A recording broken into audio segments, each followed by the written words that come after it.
Hello, guys! É isso aí, vamos aí a mais uma revisão de geografia. Antes da gente dar sequência, por gentileza, curte o meu canal, clica aí também nos sininhos de notificação e também já curte esse vídeo que eu tenho certeza que vai ser muito útil para os seus estudos. Vamos lá então para a primeira série do ensino médio. O conteúdo da nossa prova trimestral desse terceiro trimestre é no volume 3, ok? Nós trabalharemos aqui a frente A, capítulo 5, climatologia, com os fatores climáticos, depois a circulação geral da atmosfera, a frente A, capítulo 6, vegetação geral e do Brasil, com as formações vegetais terrestres, os fatores abióticos e por último a frente B, capítulo 3, o que sobrou do espaço urbano para a gente abordar, classificando as aglomerações urbanas, entender o problema da macrocefalia urbana e também a mobilidade urbana, beleza? Então vamos lá, seguindo no seu Bernoulli. Pessoal, essa é a hora de você pegar o Bernoulli e ir acompanhando, tá legal? E também fazendo alguns registros, uma espécie de um mapa mental para incrementar o seu resumo. Se você já fez isso, só vai conferindo se falta alguma coisa, se você precisa aprofundar algo mais, e eu me coloco à disposição para tirar todas as dúvidas que vocês tiverem até o momento da prova, beleza? Então vamos lá. Seguindo aqui então, a primeira parte que nós vamos abordar é sobre a climatologia, os chamados fatores climáticos, certo? Vamos imaginar que são relações físicas, ok? Que determinam os climas e que por sua vez o clima vai determinar a vegetação. Não esquece disso, pessoal. A vegetação é um ser vivo, então ela vai se adaptar ao meio que ela vive, ela vai incorporar essa adaptação na sua genética e transmitir para as gerações futuras. Então, é muito importante você entender esses fatores, porque entendendo eles, você entende o porquê que existe determinada vegetação naquele local, ou porquê que não existe, porque determinada vegetação tem um porte arbóreo mais alto, porque determinada vegetação tem um porte arbóreo mais baixo, ok? Então vamos lá. Um fator importante é a latitude. A gente sabe bem que quanto maior a latitude, menor será a temperatura. Isso acontece porque a insolação, né, solar ela vai ser determinada pela área latitudinal. Então, quanto mais perto do Equador, que é a latitude zero, é a menor latitude do mundo, maior vai ser a incidência solar, maior e mais direta será a ocorrência dos raios solares. Então, aquela área vai ficar mais quente. Se a área é mais quente, nós temos então uma área propícia à vegetação se tiver um outro fator que a gente vai ver daqui a pouco, que é a umidade. Olha aqui, quanto mais próximo então dessa zona tropical, maior a incidência de raios solares. Pode ver em alguns casos aqui, os raios solares incidem até 90 graus sobre a superfície terrestre. Isso faz com que a área seja bem quente do ponto de vista de recepção de raios solares. Se a gente tem aí a latitude, tá legal? Com também, não vamos confundir, a altitude, aí a gente sabe que são conceitos diferentes. A latitude é a distância em graus a partir da linha do Equador, que vai de 0,90 para o norte ou de 0,90 para o sul. E a altitude é a altura em metros a partir do nível do mar. Então, para cima, então eu tenho as altitudes positivas, que é o que mais importa para a gente. E a gente sabe que quanto maior a altitude, menor será a temperatura. Então, nesse caso, embora sejam conceitos diferentes, eles se equivalem. Quanto maior a latitude, menor a temperatura, não é? Então, aqui também. Quanto menor a altitude, tá bom? A gente vai ter também uma temperatura baixa e também menor pressão atmosférica, ok? Então a pressão atmosférica vai caindo à medida que a gente vai subindo. E é claro que eu estou falando da troposfera, que é a esfera que tem os fenômenos climáticos que a gente conhece. Aqui a gente tem a continentalidade e a maritimidade. Uma está diretamente relacionada à outra. Quanto maior a continentalidade, mais no interior do continente eu estou. Quanto maior a maritimidade, mais próxima do oceano, do mar eu estou. Então, essas grandezas se contrapõem, ok? Aí, a gente tem o fenômeno da umidade ocorrendo na região. Quanto mais perto do mar, mais úmida é a nossa região aqui, por exemplo. Ela é muito úmida. Então, quanto mais próximo do mar, maior a umidade. Ou seja, quanto maior a maritimidade, maior a umidade presente. Ok? Então, a gente tem esses fatores. E ainda a própria cobertura vegetal, ela é também um fator determinante aí do clima. A própria ausência ou existência de plantas. Se tem planta ou não tem planta em um lugar, o clima vai mudar. Geralmente, com a presença das plantas, das florestas, o clima fica mais úmido, o clima fica mais ameno, mais agradável para se respirar. E é por isso que existe essa situação em que a cobertura vegetal também é um fator abiótico. O próximo ponto é nós nos atermos à circulação geral da atmosfera, ok?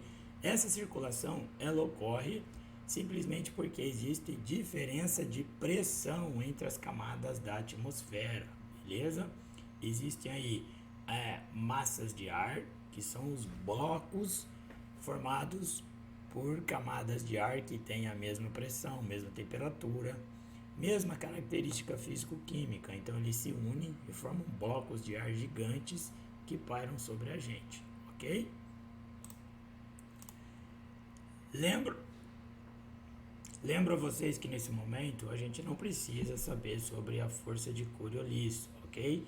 Que era o seguinte, é uma relação de movimento de ar a partir da rotação da Terra, mais ou menos assim. Aquela lei física de que tudo que está em movimento permanece em movimento. Então a Terra girando, a massa de ar do planeta acaba ficando parada, mais parada do que a Terra em movimento.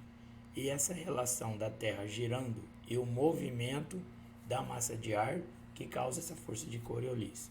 Mas, só por curiosidade, isso não é preocupação para o momento, beleza? Como já me perguntaram, hoje mesmo já me perguntaram, e a força de Coriolis? Então, fica tranquilo quanto a isso, ok?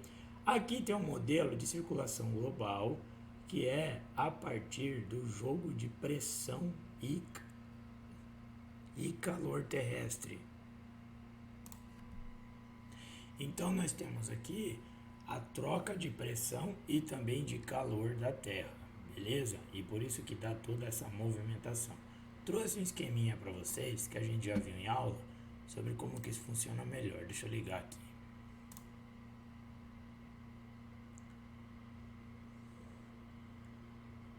Percebe-se aqui no esquema, ok? Que a gente tem as células de Hadley funcionando da seguinte forma, ó. Aqui ela está em 3D, então a gente percebe o seguinte.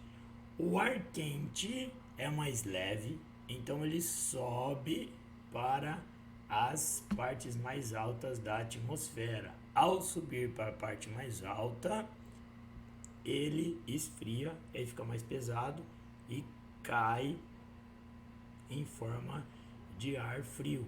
Esse ar esquenta novamente e fica girando nessa posição, ok? Então é assim que o sistema funciona. Então o ar quente, lembra do princípio do balão? Por que o balão levanta voo? Porque o ar dentro dele é quente e o ar quente é mais leve que o ar frio, que ao entorno dele é mais pesado.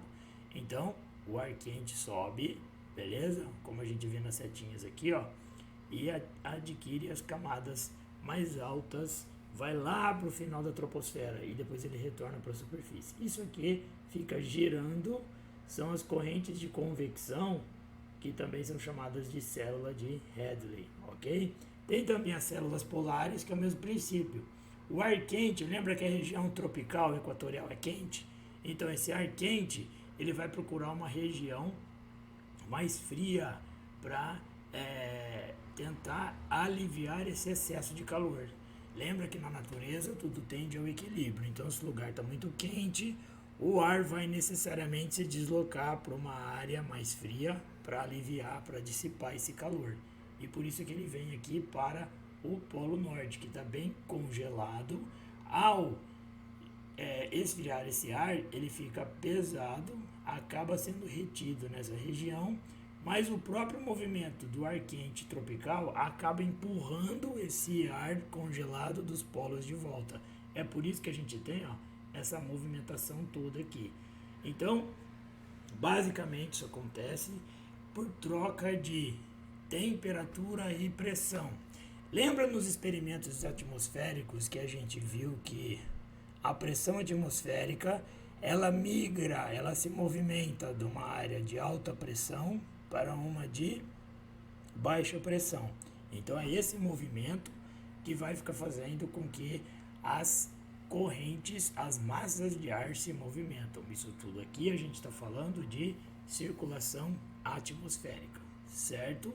Vamos continuar então avançando os nossos estudos aqui.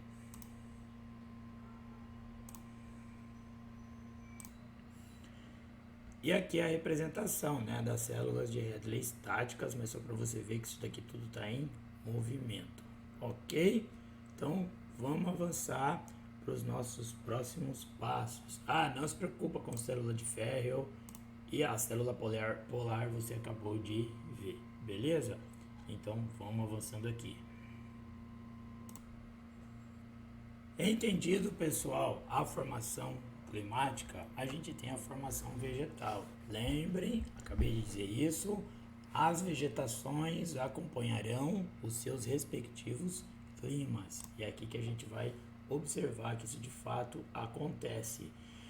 As florestas, os biomas, né, que são os conjuntos de ecossistemas espalhados por todo o planeta, vai seguir a orientação climática, certo? E vamos entender esse esqueminha aqui. Observa bem que a gente tem aqui uma relação entre temperatura em graus Celsius e pluviosidade, ok? Observa aqui que quanto maior a minha temperatura e menor a pluviosidade, ou seja, com um lugar muito quente e com pouca chuva, vai ter o que? A formação de deserto, ok? Para que existam florestas grandes, densas, a floresta tropical pluvial aqui, ou a selva tropical, que é a nossa Mata Atlântica, eu preciso de ter calor, na casa de perto de 30 graus, junto com uma intensa pluviosidade, certo? Então, uma coisa está diretamente ligada à outra. Quando eu tenho baixas temperaturas e pouca pluviosidade, perto de 50, eu tenho os lugares congelados. Por isso que a tundra não é um lugar que a gente vai ter muita formação vegetal, beleza? Então entende esse esqueminha aqui, tá? Compara, coloca uma régua aí, floresta temperada, ela vai ter ali perto de 15 graus, de 10 a 15 graus, mas precisa de ter uma pluviosidade entre 150 e 200 centímetros, que é a medida que está sendo dada aqui no pluviômetro, né? Em geral é milímetro, mas aqui a unidade de medida está em centímetros. Então, pessoal, nunca esqueça disso. Para que tenha bastante planta, precisa ter calor e umidade. Se tiver muito congelado, a gente vai ter planta de clima muito frio, ok? Vai descongelando, vai ficando mais quente, já passa para taiga. Taiga é a vegetação de conífera, né? Aquela floresta de árvores, né, que é o símbolo da árvore de Natal. A árvore de Natal, o pinheiro de Natal, é um pinheiro de taiga, beleza? Vamos pensar aqui nos fatores abióticos, tá legal? Então a umidade, isso aqui a gente viu a aula passada, a umidade é um fator abiótico. A presença de umidade em uma área propicia a determinada formação vegetal. A presença ou a ausência, tá bom? Por exemplo, se tem muita umidade, hidrófila, olha aqui, hidro. Filo quer dizer o quê? Amigo, filiação. Então, aquilo que é amigo da água, aquela vegetação que está encharcada, por exemplo, o aguapé, a Vitória régia, então uma vegetação hidrófila.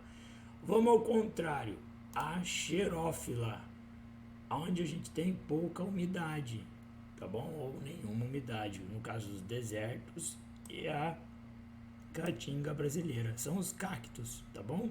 Então isso aqui não precisa decorar esses nomes no momento, mas é só para você entender como a presença da umidade satisfaz a formação da vegetação, ok? Temos também a temperatura, áreas, e a gente acabou de ver nesse esqueminha aqui, áreas em que há o aumento de temperatura e a gente percebe o calor local. Aí, se não existe pluviosidade, vai formar um deserto. Deserto do Saara, tá nessa linha aqui, tá legal?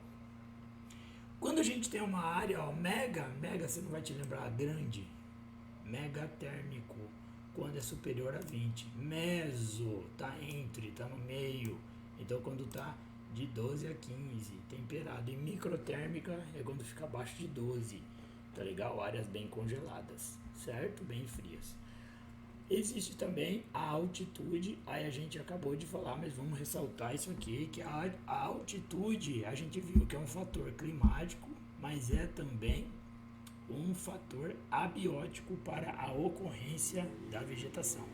Então, esses fatores abióticos são isso, são, de novo, um meio físico impondo situações para que as plantas precisam sobreviver. E ao sobreviver, ela se adapta a esse meio, transmite essa adaptação de forma genética para as gerações futuras.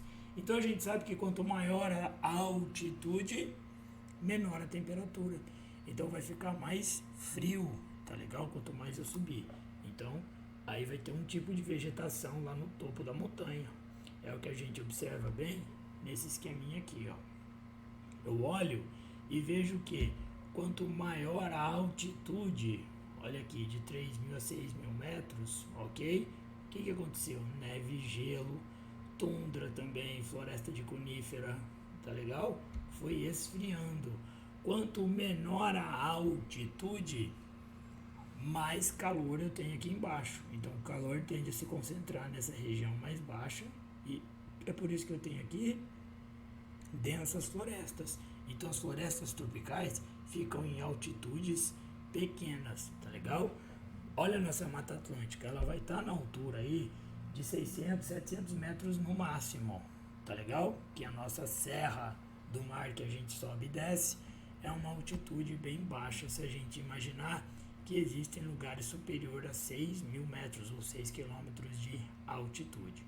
A luminosidade, então imagina aí que a presença de luz vai gerar um tipo de planta, a ausência de luz gera outro tipo de planta.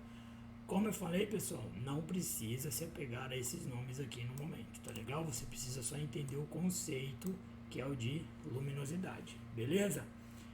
Ok? Saindo então da geografia física, vamos para a nossa geografia social, geografia urbana. E a gente já fez isso em sala de aula, que é classificando as aglomerações urbanas. Primeiro vamos entender o fenômeno da conurbação. Lembra disso aqui, galera? Olha aqui, ó.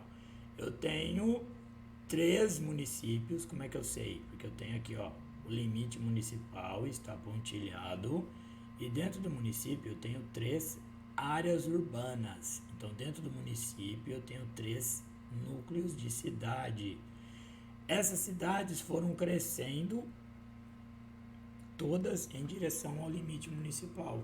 Aí, ao longo de décadas, até séculos, o que aconteceu? Houve a fusão das áreas urbanas, tá legal? Então, isso se chama conurbação. É o processo de expansão das manchas urbanas de uma ou mais cidades vizinhas de maneira simultânea, tá bom?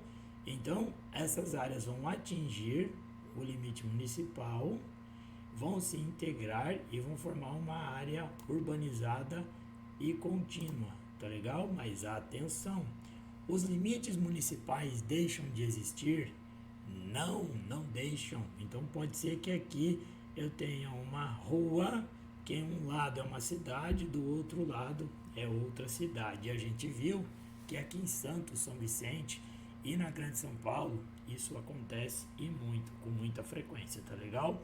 Então, conurbação é quando as manchas urbanas de duas ou mais cidades vizinhas se expandem de uma maneira que ambas tendem a fundir a mancha, mas continua existindo ali 3 municípios. Então, quantos núcleos urbanos eu tenho aqui? Porque eles fundiram. Mas quantos municípios eu tenho? 3, porque eu tenho a separação do limite municipal, que é uma divisão administrativa, que nunca vai deixar de existir, tá legal? Então a gente viu aqui o conceito de conurbação, beleza? Caminhando mais à frente, a gente percebe que existem as cidades gêmeas. Então qual é o conceito de cidades gêmeas? É o mesmo caso, é uma conurbação, só que é quando existem núcleos urbanos que estão em países diferentes, tá legal? Então imagina o famoso caso de Chuí, ó, Chuí. Você pode ver que você já viu Chuí com I e Chuí com Y. Por quê? Porque Chuí com I é a cidade de Chuí, que fica no Mato Grosso, que fica no Rio Grande do Sul, e Chuí com Y é a cidade de Chuí, que fica no Uruguai. É a mesma coisa. Os núcleos urbanos se expandiram em direção não mais ao limite é o que divide município, tá legal? Aqui a gente está falando de fronteiras que dividem os países. Então o núcleo urbano se expandiu e as cidades acabaram se conurbando. Então a gente fala que cidade gêmea é a conurbação, tá legal? De núcleos urbanos que estão em países diferentes, certo? E essa conurbação ela pode ser terrestre, né? Pode ser fluvial através de uma ponte, ou pode ser fluvial sem ponte, simplesmente com o rio passando no meio. E aqui o eixo, esse eixo escuro aqui, indica que a gente está falando de uma cidade gêmea. Legal? Então essa é a diferença de conurbação com cidade gêmea. Conurbação está no mesmo país. Cidade gêmea está em países diferentes, certo? Veja o conceito de região metropolitana quando você tem várias cidades unidas em um núcleo urbano densamente povoado que tem maior relevância. Essa cidade vai chamar a capital da região metropolitana. Então imagina aqui, região metropolitana da Baixada Santista. Você tem Bertioga, Cubatão, Guarujá, Santos, São Vicente, Praia Grande, Mongaguá, Itanhaém e Peruíbe. Se a gente olhar no mapa, existe um conjunto complexo e coeso de várias malhas urbanas, quase que fundidas umas nas outras, que estão espalhadas por esse trecho do litoral do estado de São Paulo. Mas tem uma cidade que acaba sendo a mais desenvolvida, com mais infraestrutura, com mais prédios administrativos, com setor de saúde, que é o setor hospitalar em maior quantidade, né? Clínicas médicas, comércio, indústria, que é mais desenvolvido, que é Santos. Então, Santos acaba sendo a capital da região metropolitana da Baixada Santista, beleza? Então, a gente tem esse conceito bem definido aqui. Aqui tem um mapinha, olha ela aqui, ó, a região metropolitana da Baixada Santista, beleza? Então, ela está aqui, existem outras espalhadas pelo país, certo? Mas observa bem o que elas têm em comum, é exatamente isso. É um conjunto de áreas urbanizadas, unidas, que forma uma região. O que é região? É uma área do espaço geográfico que possui características físicas, econômicas, sociais e até mesmo culturais diferentes. Ok? Esse foi então o conceito de região metropolitana, certo? Outra parte importante para a gente entender são as megacidades. O que é uma megacidade? é uma gigantesca mancha urbana, certo? Que isoladamente, ou seja, né, dentro do seu limite municipal, ela vai ter um contingente populacional de mais de 10 milhões de habitantes, independente do tamanho do município. Então, tem 10 milhões de habitantes, não importa quantos quilômetros quadrados tem o município, ela é uma mega cidade, beleza? Então, a gente tem apenas uma mega cidade no país, que é a cidade de São Paulo, que tem mais de 12 milhões de habitantes, tá bom? E ela está listada entre outros aqui, ó, São Paulo, junto com Tóquio, Cidade do México, Nova York, Los Angeles, Mumbai na Índia, Xangai na China, dentre outras. Então, mega cidade é quando ela adquire esse tamanho. E traz aí, gente, uma preocupação social, ambiental, de sustentabilidade também. Porque como é que você vai fazer a gestão dessas 10 milhões de pessoas? Gente, 10 milhões de pessoas é a população de Portugal, para você ter uma ideia. Então é uma cidade do tamanho de um país inteiro. Então precisam tomar medidas, né, para que essa cidade seja administrada com eficiência, com excelente saneamento básico, coleta de lixo, reciclagem desse lixo, né? Também água encanada, esgoto tratado. Então tem que ter uma pavimentação, urbanização, vias de acesso, trânsito organizado, porque senão a cidade vira um grande problema, que é o que a gente vai ver daqui a pouco. Aqui a gente tem o mapa das megacidades. Se a gente observar aqui, ó, a gente existiam, né, as megacidades com mais de 10 milhões de habitantes. A gente observa, olha aqui, ó, São Paulo, beleza?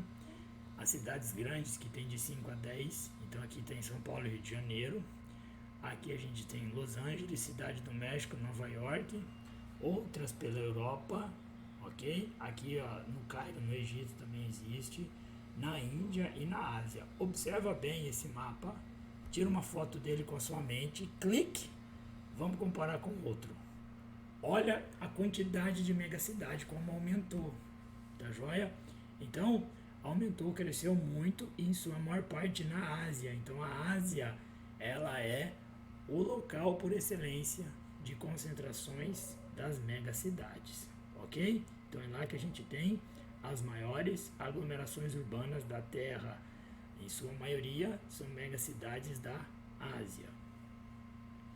Agora, a gente vai começar a imaginar aí quando existe, né, a megalópole.